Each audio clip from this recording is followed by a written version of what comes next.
when the pipe closed at one end, then which harmonic are present there?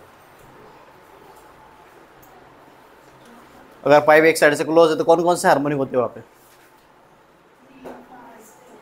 है ना? 1 3 5 7, तो कौन से हार्मोनिक से ये? ऑड हार्मोनिक से। इसके बाद जब पाइप दोनों साइड से ओपन है तो कौन से हार्मोनिक से? All harmonics are there. तो हार्मोनिक और ओवरटोन, इसमें क्या डिफरेंस है? What do you mean by harmonic and overtone?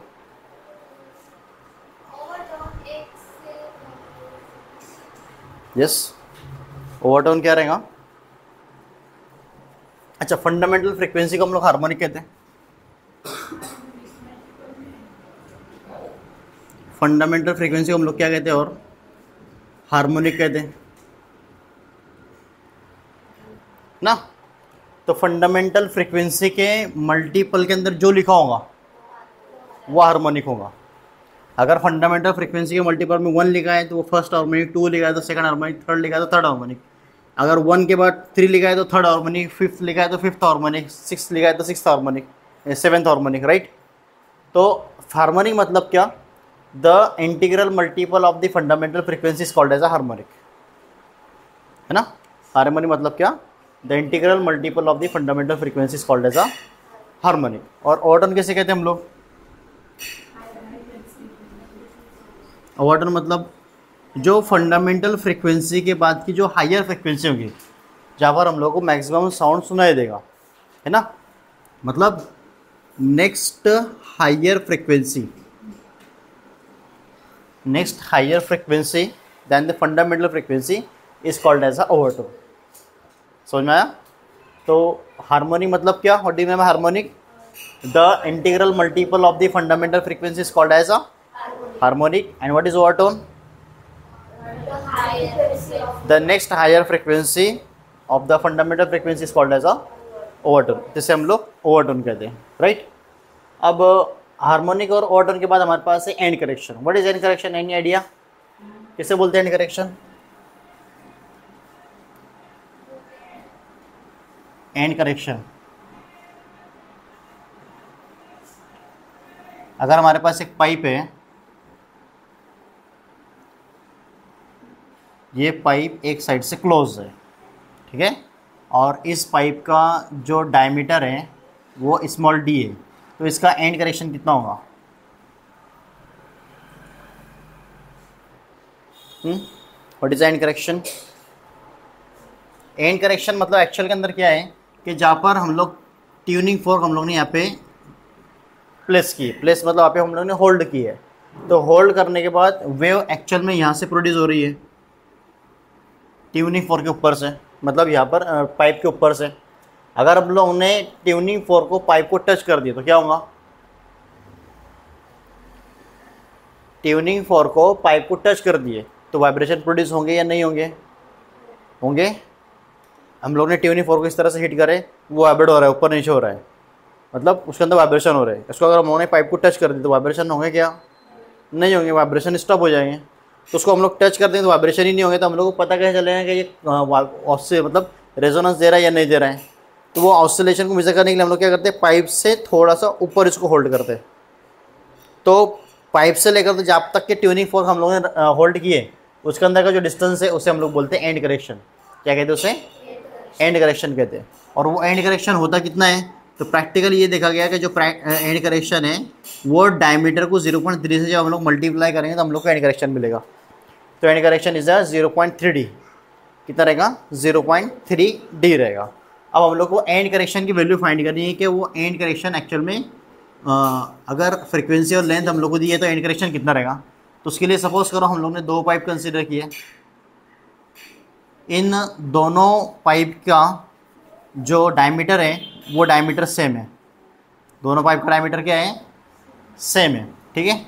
इस पाइप की लेंथ है स्मॉल l1, इस पाइप की लेंथ है स्मॉल l2। इसको वाइब्रेट करने के लिए हम लोग ने यहाँ पर ट्यूनिंग फोर्क रखे, उसकी फ्रीक्वेंसी n1। इसको वाइब्रेट करने के लिए जो ट्यूनिंग फोर्क रखे उसकी फ्रीक्वेंसी है n2। इस पाइप के लिए फंडामेंटल फ्रीक्वेंसी क्या होगी? n is equal to V upon 4L कितनी रहेंगी, V अपॉन 4L रहेंगी। तो ये होंगी V upon sorry N is equal to V upon 4L। तो इसकी फ्रीक्वेंसी N1 और ये टोटल लेंथ मतलब ट्यूनिंग फोर्क से लेकर यहाँ तक की पूरी लेंथ विच इज़ L1। और L1 क्या होंगे हमारे पास, N1 is equal to V upon 4 small l plus e which is small L1। ये समझ में आया। सिमिलरली इस पाइप के लिए क्या फॉर्मूला बनेगा,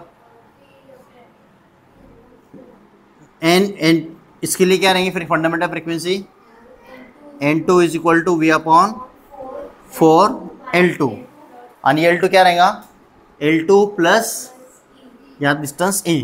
तो N2 is equal to V upon 4L2 plus E। दोनों के लिए E सेम रहेगा या डिफरेंट होगा, क्यों सेम होगा,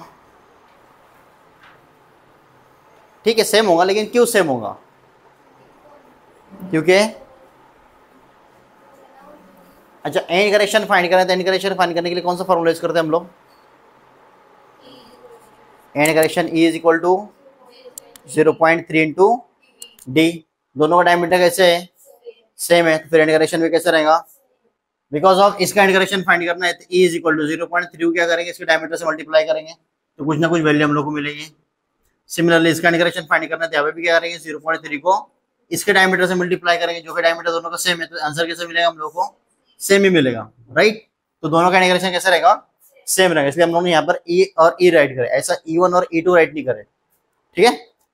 अब इसके बाद ये जो दोनों इक्वेशन हमारे पास है, ये वाली इक्वेशन और ये वाली इक्वेशन, दोनों इक्वेशन को अगर यूज करें तो N1 is equal to V upon 4 into L1 plus E है, राइट। और N1 is equal to V upon 4L1 है, और ये N2 is equal to V upon 4L2 है। दोनों के अंदर कौन सी क्वांटिटी सेम है, V सेम है, दोनों के अंदर क्या सेम है, 4 तो की वैल्यू है ना, 4 क्या है, वैल्यू है, कौन सी क्वांटिटी सेम है इसके अंदर, V सेम है। तो हम लोग क्या करेंगे, V फाइंड करेंगे, तो V फाइंड करने के लिए 4L1 ये साइड मल्टीप्लाई हो जाएगा, इसके अंदर भी V फाइंड करने के लिए 4L2 इधर मल्टीप्लाई हो जाएगा, ठीक है। Therefore we can write here from this equation V is equal to 4L1 N1 and V is equal to 4L2 N2। दोनों का LHS सेम है तो RHS भी कैसा रहेगा, सेम रहेगा। तो 4L1 N1 is equal to 4L2 N2। 4 क्या हो जाएगा, कैंसिल हो जाएगा। L1 की वैल्यू कितनी रहेगी अपने पास, small L1 plus E। Therefore we can write here N1 into small L1 plus E is equal to N2 in bracket plus ही रहेगा दोनों के अंदर, है ना, इस यहाँ पर भी L1 प्लस E, यहाँ पर भी L2 प्लस E है। अब क्या करेंगे, N1 से मल्टीप्लाई करेंगे, N1 L1 plus N1 E is equal to N2 L2 plus N2 E। E find करना है तो क्या वाले E की क्वांटिटी ये साइड लेके आएंगे और ये N1 L1 को वो साइड लेके चले जाएंगे, तो ये N1 E और ये minus N2 E is equal to N2 L2, ये उधर जाके माइनस हो जाएगा N1 L1, दोनों में से क्या कॉमन निकलेगा, E कॉमन निकलेगा, तो N1 minus N2 E common निकल गया, अंदर इधर क्या बचेगा N2 L2 minus N1 N1। E find करना है तो N1 माइनस N2 का चला जाएगा, डिवाइड में चला जाएगा, तो E कितना मिलेगा हम लोग को, N2 L2 minus N1 L1 upon N1 minus N2। तो ये हम लोग को एन करेक्शन मिला। सिमिलरली जैसे हम लोग ने यहाँ पर N1 E को वो साइड लेके चले गए, तो हम लोग सॉरी N2 E को ये साइड ले गए, तो N1 E को वो साइड लेके वो साइड भी लेके जा सकते हैं। अगर ये उधर चल गया तो N2 L2 ये साइड आके माइनस में हो जाएगा, तो एंड कंडीशन की एक और इक्वेशन बनेगी, E is equal to N1 L1 minus N2 L2 upon N2 minus N1, जो मतलब जो पहले वो बाद में लिख लेंगे और इस तरह से अल्टर कर लेंगे। तो ये एक और फॉर्मूला मिला हम लोग को एंड करेक्शन का। ये फॉर्मूला कब यूज करेंगे, जब हम लोग को दो फ्रीक्वेंसी दी रहेगी और दोनों की लेंथ दी रहेगी और एंड करेक्शन फाइंड करने के लिए बोला रहेगा, तो ये फॉर्मूले से हम लोग एंड करेक्शन फाइंड करेंगे। इसका एंड करेक्शन राइट करो, और अगर दोनों पाइप दोनों साइड से ओपन है, दो पाइप अगर हम लोग लिए जो कि दोनों पाइप से कैसे है, ओपन है, दोनों की लेंथ डिफरेंट है, इसकी लेंथ L1 इसकी लेंथ L2 और दोनों का डायमीटर अगर सेम है, तो इसके लिए एंड करेक्शन कितना रहेगा, ये मुझे सॉल्व करके बताओ। पहले इतना राइट करो फिर वो सॉल्व करो।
स्टेट बोर्ड के अंदर सुपर पोजिशन के न्यूमेरिकल आते हैं ऑसिलेशन के, बट अगर कंप्यूटर एग्जाम की बात करें तो इसमें से एक आधा न्यूमेरिकल आया तो आया कंप्यूटर एग्जाम के अंदर। पूरे चैप्टर की बात कर रहा हूँ मैं। कंप्यूटर एग्जाम के अंदर ज्यादा न्यूमेरिकल आते फिजिक्स से करने से। ओके, तो एंड करेक्शन की डेरिवेशन हम लोगों ने यहाँ पे फाइंड करें। एंड करेक्शन के बाद जो है नेक्स्ट अपना है wave produced in the stressed string. अगर स्ट्रिंग को हम लोगों ने क्या कि स्ट्रेच किए तो उसके अंदर जो वेव प्रोड्यूस होगी तो उसकी वेलोसिटी हम लोग क्या करना है, सॉरी फ्रीक्वेंसी फाइंड करनी है। अगर दो सपोर्ट के अंदर जो है एक स्ट्रिंग लगी हुई है उसके अंदर से वेव पास हो रही है तो उसकी वेलोसिटी का फॉर्मूला क्या रहेगा, v इज इक्वल टू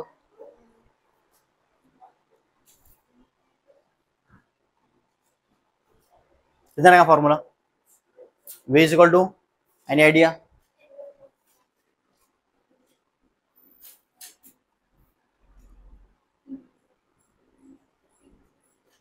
वही formula v is equal to under of T upon M transverse wave की वेलोसिटी के लिए, ट्रांसवर्स की वेलोसिटी के लिए v is equal to under of T upon M, where t is a tension in the spring and m is a no mass, mass नहीं है।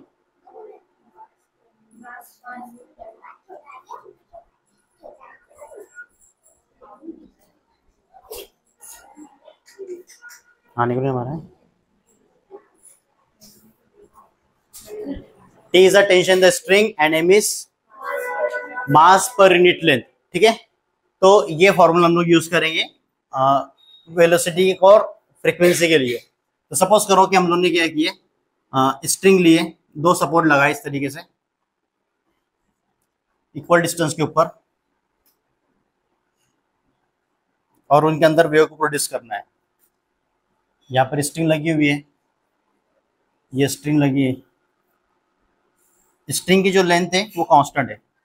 इसको हम लोगों ने क्या किया है, कुछ फ्रीक्वेंसी अप्लाई की है जिसकी वजह से कुछ इस तरीके का वाइब्रेशन बना। इसके बाद इस स्ट्रिंग को हम लोगों ने क्या किया, और ज्यादा फ्रीक्वेंसी अप्लाई की, वही स्ट्रिंग है लेकिन और ज्यादा फ्रीक्वेंसी अप्लाई की जिसकी वजह से कुछ इस तरीके का वाइब्रेशन बना। फिर इसके बाद हम लोगों ने क्या किया, उसको और ज्यादा फ्रीक्वेंसी अप्लाई की जिसकी वजह से कुछ इस तरीके का वाइब्रेशन बना। ठीक है, तब हमें हम लोग को यहाँ पे क्या करना है, उसकी फ्रीक्वेंसी फाइंड करना है कि कौन कौन सी फ्रीक्वेंसी के ऊपर यहाँ पे मैक्सिमम वाइब्रेशन मिलेगा। ठीक है, तो इनिशियली यहाँ से यहाँ तक का जो डिस्टेंस है ये है लेंथ ऑफ द स्ट्रिंग। कितनी है ये लेंथ ऑफ द स्ट्रिंग, ये स्ट्रिंग की लेंथ है टोटल कैपिटल एल। अब फर्स्ट कंडीशन के अंदर यहाँ पर जो वेव बन रही है उसकी डिस्टेंस कितना है, ये डिस्टेंस कितना है in terms of wavelength, in terms of wavelength कितना है, लैम्डा, लैम्डा बाय 2 रहेगा। क्यों, क्योंकि ये क्या है, दो नोड बन रहे हैं and the distance between the two successive node is, the distance between the two successive node is lambda by 2। तो ये इस कंडीशन के अंदर एल क्या रहेगा, लैम्डा बाय 2। यहाँ पर एल कितना रहेगा, ये यहाँ से ज्यादा का डिस्टेंस कितना है पूरा, ये या दो नोड के अंदर का डिस्टेंस कितना है, लैम्डा बाय, और इन दो नोड के अंदर डिस्टेंस कितना है, लैम्डा बाय 2। कितने लैम्डा बाय 2 हो गए, 2 लैम्डा बाय 4, 2 लैम्डा बाय 2। यहां से यहाँ तक का डिस्टेंस कितना है, लैम्डा बाय 2। यहां से यहाँ तक का डिस्टेंस कितना है, कितने लैम्डा बाय 2 हो गए, 2 टाइम्स ऑफ लैम्डा बाय 2 हो गए ना। तो यहाँ पर एल कितना रहेगा, L is equal to 2 lambda by 2। बाद में 2 कैंसिल कर सकते हैं हम लोग, नहीं भी करेंगे तो भी चलेगा। यहाँ से आता कितना लैम्डा बनना है total, lambda by 2 plus lambda by 2 plus lambda by 2 कितना हो गया, 3 लैम्डा बाय 2। तो यहाँ पर जो एल रहेगा वो रहेगा 3 लैम्डा बाय 2। अब ये तीनों कंडीशन के अंदर जो वेव की लेंथ है लैम्डा वो सेम है या डिफरेंट है, कैसी है, क्योंकि अगर हम लोग यहाँ पे देखें तो ये क्रेस्ट बना फिर ट्रफ बनेगा तो ये वेवलेंथ इतनी हो गई, यहाँ पे वेवलेंथ इतनी है, यहाँ पे वेवलेंथ इतनी हो गई। मतलब तीनों कंडीशन के अंदर वेव की जो लेंथ है वो डिफरेंट डिफरेंट है। तो यहाँ पे हम लोग कंसिडर करेंगे कि ये लैम्डा 1 है, ये लैम्डा 2 है और ये लैम्डा 3 है। ठीक है, नाउ अब इससे हम लोग लैम्डा 1 फाइंड करेंगे तो लैम्डा 1 कितना मिलेगा, lambda 1 is equal to twice L. Lambda 1 कितना मिलेगा, which is equal to twice L. Now we know that V is equal to under root of T upon M.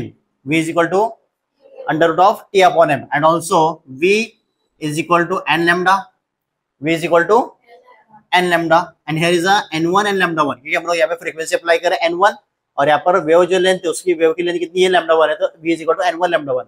दोनों का LHS सेम है तो RHS भी कैसा रहेगा, सेम रहेगा. therefore we can write here n1 lambda 1 is equal to under root of t upon m. therefore n1 is equal to 1 upon lambda 1 under root of t upon m. what is the value of lambda 1?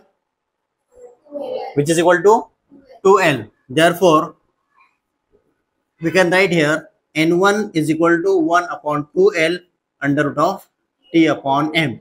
it is called as a fundamental frequency or first harmonic. इसे हम लोग क्या कहते हैं, fundamental frequency और first harmonic. Similarly अब इसको देखते हैं. Again v is equal to under root of t upon m and v is equal to n2 lambda 2. therefore अब दोनों का LHS सेम है तो RHS भी कैसा रहेगा, सेम रहेगा. therefore n2 lambda 2 is equal to under root of t upon m. therefore n2 is equal to 1 upon lambda 2 under root of t upon m. and what is the value of यहाँ पर हमारे पास क्या मिला, l is equal to 2 lambda 2 upon 2. therefore lambda 2 कितना मिलेगा, 2l upon 2. कितना मिलेगा, 2l upon 2. therefore n2 is equal to 1 upon 2l upon 2 under root of t upon m. 2 cancel हो जाएगा लेकिन कैंसिल नहीं करेंगे हम लोग उसको. अब ये 2 डिवाइड के डिवाइड में क्या चला जाएगा, मल्टीप्लाई में चले जाएगा. therefore n2 is equal to 2 times of 1 upon 2l under root of t upon m. and what is the value of 1 upon twice under root of t upon m? n1. therefore n2 is equal to 2 times of n1. it is called as a second harmonic or first overtone. ठीक है. similarly l is equal to 3 lambda 3 upon 2. therefore lambda 3 क्या बनेगा यहाँ पर, 2l upon 3. Again formalise करेंगे, v is equal to under root of t upon m and also v is equal to n3 lambda 3. दोनों का LHS same है तो RHS भी सेम रहेगा. n3 lambda 3 is equal to under root of t upon m. therefore n3 find करना है तो n3 is equal to 1 upon lambda 3 under root of t upon m. what is the value of lambda 3? 2l upon 3. therefore n3 is equal to 1 upon twice l upon 3 under root of t upon m.